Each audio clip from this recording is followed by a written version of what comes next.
उत्तर भारत में सर्दी धीरे धीरे अपने तेवर दिखा रही है। कश्मीर घाटी से लेकर पंजाब और हरियाणा तक तापमान में तेजी से गिरावट दर्ज की गई है। श्रीनगर सहित कश्मीर के ज्यादातर इलाकों में न्यूनतम पारा 0 से नीचे पहुंच गया है, जबकि मैदानी राज्यों में रात का तापमान लगातार गिर रहा है। मौसम विभाग के मुताबिक अगले कुछ दिनों तक मौसम शुष्क रहेगा, लेकिन 27 से 28 नवंबर के आसपास का नया पश्चिमी विक्षोभ सक्रिय होने की संभावना है, जिसके बाद ठंड और बढ़ेगी।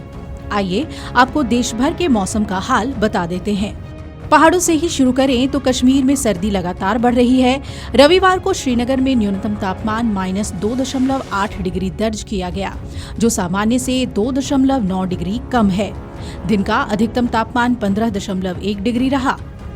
काजीकुंड में न्यूनतम पारा -2.3 डिग्री, पहलगाम में -3.5 डिग्री, जबकि गुलमर्ग में न्यूनतम 0 डिग्री दर्ज किया गया। मौसम विभाग ने ये भी बताया है कि घाटी में 30 नवंबर तक मौसम साफ और शुष्क रहेगा। हालांकि इस दौरान पारा 3 डिग्री तक और गिर सकता है। पहाड़ी इलाकों में सुबह और रात की ठंड अब तेज हो रही है। वहीं पंजाब में भी सर्दी ने दस्तक दे दी है। राज्य में रविवार को न्यूनतम तापमान 0.7 डिग्री की गिरावट दर्ज की गई। सबसे ठंडा स्थान रहा फरीदकोट, जहां रात का तापमान 7 डिग्री रहा। अमृतसर, लुधियाना, पटियाला और बठिंडा जैसे शहरों में अधिकतम तापमान सामान्य से नीचे रहा। मौसम विभाग के मुताबिक अगले 3 दिनों में रात का पारा 2 से 3 डिग्री तक और गिर सकता है। कुछ इलाकों में हल्का से मध्यम कोहरा भी पड़ेगा, लेकिन समूचे राज्य में 6 दिनों तक बारिश की संभावना नहीं है। मौसम शुष्क रहेगा। हरियाणा में बात कर लें तो पश्चिमी विक्षोभ से आगे निकलने और हवाओं की दिशा बदलने से रात में तापमान में काफी गिरावट आई है। हिसार रविवार को प्रदेश का सबसे ठंडा स्थान रहा, जहां न्यूनतम तापमान 7.4 डिग्री दर्ज हुआ। मौसम विशेषज्ञों के मुताबिक वेस्टर्न डिस्टर्बेंस के बाद उत्तरी हवाएं तेज हुई हैं, जिससे ठंड बढ़ गई है। इस दौरान न्यूनतम पारा 2.2 डिग्री और अधिकतम तापमान 3 डिग्री गिरा। हालांकि दिन में निकली धूप से कुछ राहत मिली, लेकिन रात अभी भी ठंडी होगी। ओडिशा में चक्रवात को लेकर अलर्ट है।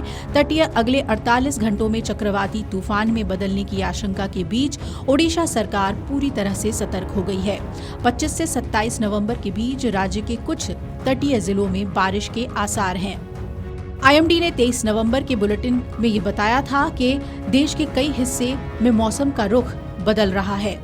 उत्तर भारत में 27 से 28 नवंबर को एक और पश्चिमी विक्षोभ सक्रिय होगा, जिसके प्रभाव से हिमाचल, कश्मीर, उत्तराखंड के ऊपरी इलाके में बर्फबारी बढ़ेगी। मैदानी इलाकों में इसका कोई बड़ा प्रभाव नहीं दिखेगा, लेकिन इसके बाद तापमान में तेजी से गिरावट आएगी। बात कर ले दिल्ली एनसीआर की, तो दिन का तापमान 24 से 26 डिग्री और रात का पारा 8 से 10 डिग्री तक रह सकता है। हवा की दिशा उत्तरी रहने से सर्दी बढ़ेगी। कोहरा भी बढ़ने के आसार हैं। मध्य भारत में एमपी, छत्तीसगढ़ के ग्वालियर, भोपाल और जबलपुर में रात का पारा 10 से 12 डिग्री तक जा सकता है। मौसम शुष्क रहेगा। वहीं बीकानेर, जयपुर, सीकर बेल्ट में ठंड बढ़ेगी। राजस्थान में रात का तापमान कई जिलों में 7 से 9 डिग्री तक रह सकता है। पूर्वोत्तर में अरुणाचल के ऊपरी हिस्सों में हल्की बर्फबारी के संकेत हैं। असम, मेघालय और नागालैंड में सुबह के समय कोहरा बढ़ेगा, जबकि दक्षिण भारत में तमिलनाडु और आंध्र प्रदेश के तटीय क्षेत्रों में हल्की बारिश की संभावना है। केरल में तापमान सामान्य के आसपास रहेगा। तो ठंड अब बढ़ रही है और इसी मुताबिक आप अपना ख्याल रखें और बढ़ते कोहरे के अनुसार ही ड्राइविंग में सावधानी बरतें। Video desk amarujala.com। अगर आप ये वीडियो YouTube पर देख रहे हैं तो हमारे चैनल को सब्सक्राइब कर बेल आइकन दबाएं और Facebook पर देख रहे हैं तो हमारे पेज को लाइक करें।